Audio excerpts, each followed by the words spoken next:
Hello hello साथीहरू नमस्ते it's me कविता पोखरेल। आज म तपाईहरुसँग डे 5 मिनी ब्लग लिएर उपस्थित भइसकेकी छु। हाम्रो घरमा मोमो पकाउने कुरा भयो। मोमोको पकाउने कुरा भइसके पछाडी सौरभ छोरोलाई मैले डिपार्ट दिएँ कि बन्दा काट्न भनेर। उनले बन्दा काट्नुको सट्टा मिक्सरमा पिन्न थाले। दुईटा तीनटा भाँडा युज गरिसके, फोरो बनाउन थालिसके र पनि मैले गर भन्दै थिएँ। अनि भान्जीले चाहिँ यता अचारको डिपार्ट सम्हाल्दै हुनुहुन्थ्यो। मैले भिडियो खिच्दै पिठो मुसिसकेको थिएँ। त्यसपछि सानो छोराले अनि डल्ला बनाउन थाले। अनि भान्जीले पिठो रोटी बनाउँछु भनेर रोटी बनाउन थाल्नुभयो। अनि सौरभले यता प्याज काट्न थाले। त्यसपछि मैले अलिअलि डल्ला बनाउन थालेँ। मोमोको डल्ला बनाउन थालिसके। अनि सबैभन्दा जान्ने त मै रहेछु अथवा मै ठुली रहेछु भन्नु पर्यो। अनि सबैजना बच्चाहरू भइहाले। अनि मोमो बनाउन कसैलाई नआउने, अनि जस्तो जस्तो हुन्छ बनाउँदै जानु पर्यो भनेर सबैलाई भनिसके पछाडि सबैजनाले अनि जस्तो जस्तो आउँछ त्यस्तै त्यस्तै पहिलो लट चाहिँ बनाइहाल्यौँ। अनि त्यस पछाडि अनि यहाँ भान्जीले मोमो बनाउँदै हुनुहुन्छ, मैले पनि बनाउँदैछु। अनि यहाँ सौरभले पनि बनाउँदैछ, सुयोगले डल्ला बनाउँदैछ, अनि गोपाल सरले भिडियो गर्दै हुनुहुन्थ्यो। अनि सौरभले बहिनीलाई मोमो बनाउने यसरी हो भनेर सिकायो, जबकि आफैले जानेको थिएन।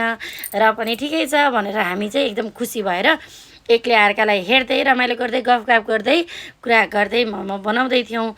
अनि त्यतिकैमा एक लट मोमो चाहिँ पाकेर आइ नै पुगिसक्यो। एक लट आइसके पछाडि अरू बनाउँदा बनाउँदै त त्यसलाई छोडेर मोमोको डल्लातिर नजानु, स्वादतिर जानु। स्वाद यति मिठो यति मिठो यति मिठो थियो कि अनि हजुरहरूलाई भन्दा अहिले भन्दा पनि मुखमा पानी आइरहेको छ।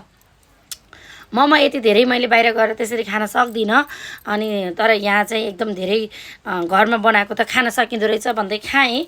कहिलेकाहीँ बनाइरहन्थ्यौँ पहिला पहिला पनि। अहिले चाहिँ अब सबैजना भएर बनाउँदा त झन् एकदम खुसी मिल्छ। हजुरहरू नाङ्लोतिर चाहिँ नजानु होला। नाङ्लो चाहिँ बाहिर राखेको, बाहिर केही सामान सुकाउन राखेको, त्यो के भएछ भन्दा कालो हुँदै गएछ। बर्खा महिनामा बाहिर बसेपछि नाङ्लो चाहिँ एकै दिन दुई दिनमा कालो भएछ। त्यसलाई सफा गरिसकेको छ, त्यसको कालो चाहिँ आउँदैन। मजाले धोइ पखाली गरेर सफा गरेको हो। अनि भन्दै मोमो चाहिँ यस्तो मिठो स्वादिलो स्वादिलो स्वादिलो भयो। भान्जाले यता चाहिँ पिठो बेल्दै हुनुहुन्छ। अनि यता मोमो डल्ला बनाउने कार्यक्रम चल्दैछ, उता खाने कार्यक्रम चल्दैछ, अरू पनि बन्दैछ। अनि किमा धेरै भएछ भन्ने पनि कुरा भयो। नानीले यस्तो मिठो भएर यस्तो मिठो मानेर इन्जोय गरिन् मोमोलाई। मलाई पनि एकदमै खुसी लाग्यो। छोराछोरीले खाएको देखेपछि त झन् आमाको मन हो एकदमै धेरै खुसी मिलि नै हाल्छ। अनि यहाँ नानीले छोरीले कस्तो मिठो मजाले मजा मानेर खाइरहेकी छन्। अनि अझै किमाहरू बनाउँदैछौँ। यो लामो भिडियोमा के बोल्ने कसो गर्ने भन्ने हुँदो रहेछ। अलिकति अप्ठ्यारो पनि लाग्दो रहेछ। अनि तैपनि म